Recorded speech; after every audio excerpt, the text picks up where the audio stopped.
When I consciously desire you, the whole universe is in my eyes. I mean, just stop and think about the sheer weight of that statement for a second. Talk about an explosive opening line, right? We're skipping right past your standard I like you or even I love you. The author is making this incredibly bold claim that focusing their desire on one single human being is literally the same as holding the entire cosmos in their vision. It's huge. Welcome to This Explainer. Today, we're diving into the anatomy of a cosmic proposal by deconstructing a really fascinating piece of text centered all around a figure named Summer. Now, as you'll see, what we have here isn't just your run-of-the-mill romantic poem. It's an incredibly intense, meticulously structured plea. It uses these vast, universal concepts to build up to a single, completely life-changing question. We're going to break down exactly how the author manipulates imagery, structure, and repetition to turn an emotional outpouring into what feels like an inescapable gravitational pull. So let's get right into Section 1, A Love of Cosmic Proportions. Take a look at the vocabulary the author chooses here. We see the lines, space and time, they are destined, wrapping with gravity, love with intensity. Notice anything missing? There are no typical romantic tropes here. No red roses, no long walks on the beach. Instead, they're pulling straight from the fundamental forces of physics, space, time, and gravity. I mean, gravity is literally the force that bends the fabric of the universe, and they're using it to explain the intense, inescapable pull of their affection. It's like they're saying this relationship isn't just some random chance, it's a fundamental law of nature. Destined and absolutely unavoidable. But, we have to ground these massive, infinite metaphors somewhere. And the really crucial point is how the author takes this giant macro-level concept of the universe and funnels it entirely into a deeply personal micro-level focus: summer.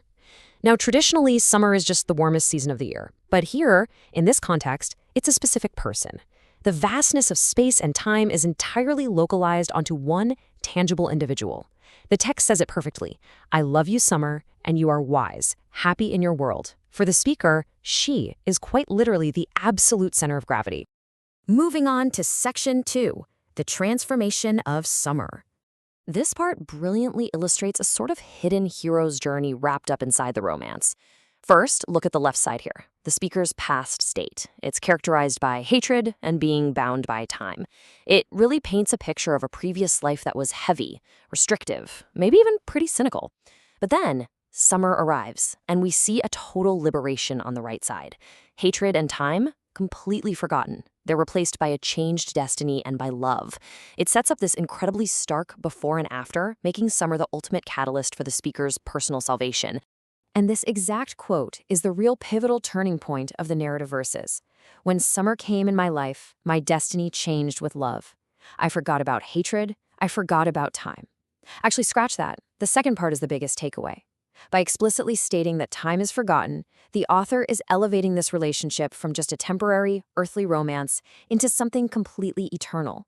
I mean, when you're no longer bound by time, the feeling becomes permanent, right? It's just a massive, sweeping declaration of how one person's presence can literally rewrite someone's entire internal programming. All right, let's look at Section 3, Earthly Stars and Heavenly Grace. I want you to notice the really varied ways the author describes summer here. We're bouncing between completely different realms. On one hand, you've got this glamorous, super physical world. She gives sensations of wine, she's dancing like a star, she's playing the actress. But then, on the other hand, you have these deeply holy, almost untouchable spiritual figures. We see Grace from Heavens, reading a book divine, and the cross in my heart. This juxtaposition is so clever because it builds a totally complete picture of attraction. By pairing the earthly, physical intoxication of wine with the spiritual purity of divine grace, the author captures a love that is truly all-encompassing. It's not just a physical crush, right? And it's not just a purely platonic spiritual admiration either. It's the total synchronization of both. Summer satisfies the body and the soul simultaneously. The speaker is completely intoxicated by her physical presence, her smile, her eyes, her moves, but at the exact same time, they find this profound, almost religious peace just in the fact that she exists. Which brings us to our final part, Section 4, The Ultimate Question. This right here is the absolute anchor of the entire text. Let me be the hero of your life. Will you be my wife? Will you be my wife? Everything we just analyzed together, the gravity, the universe, the forgotten time, the divine books, the dancing stars, All of it was meticulously designed to lead right here, to this incredibly direct, vulnerable plea. The author takes all of that massive, cosmic and divine imagery and just slams it down into a highly specific, intimate, real-world request. And if we want to understand just how urgent this plea really is, we can actually look at the data of the text itself. This breakdown objectively proves the author's true intention. Out of the entire piece, we have 24 lines dedicated to narrative verses. The storytelling, the metaphors, the imagery we talked about. But look at this. We have a staggering 35 lines dedicated purely to the repeated chorus. Think about that ratio. The vast majority of this text is strictly dedicated to the proposal itself. The author isn't just trying to write a beautiful poem here. They are trying to get an answer. Which brings us to this number, 10. That is the exact number of times the specific question, "Will you be my wife?" is explicitly fired at the reader. It's asked twice at the very end of every single chorus block, and that block is repeated 5 times. 10 times. That level of repetition is literally impossible to ignore. This constant looping structure completely transforms what could have been just a standard romantic poem into this urgent, inescapable, and passionate real-time request. By repeating that chorus block over and over again, "I love you, summer, and you are wise, happy in your world, happy in your dream. Let me be the hero of your life. Will you be my wife? Will you be my wife?"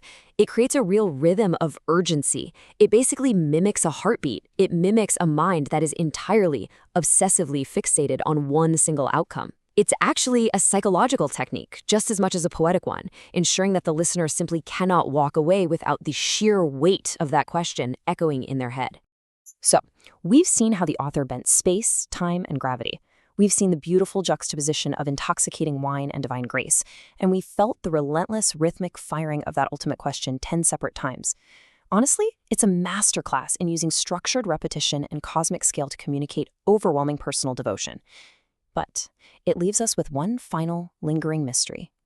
After a proposal of this absolute magnitude, a plea that literally spans the universe and the divine, what do you think her answer was?